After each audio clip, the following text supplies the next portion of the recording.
3 million people starved to death in a single year. They didn't die because the harvest failed. They died because the empire that ruled them decided saving them wasn't worth it. 1943, Bengal, British India.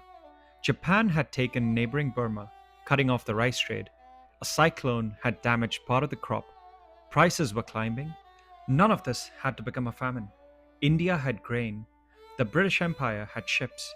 What it didn't have was the will to use them on the people it didn't value.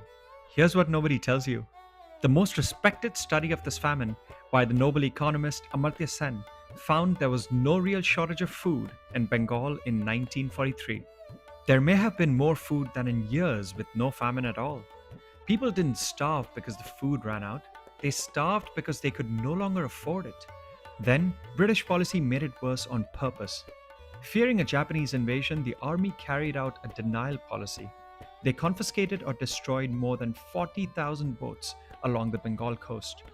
Those boats were how fishermen fed their families and how rice moved to the market. The empire broke the food network of the very people now starving. And in London, as Bengal died, the war cabinet kept shipping grain out of India to stockpile elsewhere. When officials begged for relief, Churchill's government refused or delayed. His own Secretary of State for India recorded Churchill's contempt, blaming Indians for, in his words, breeding like rabbits.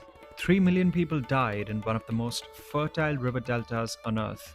For decades, this was barely in the British textbook. A famine that killed more people than the Blitz, the bombing of Hiroshima and Nagasaki combined, treated as a wartime footnote. That's a quiet part of the empire. Not just the violence you can see, but the deaths you're simply never asked to count. Next, the last in the series on Ethiopia.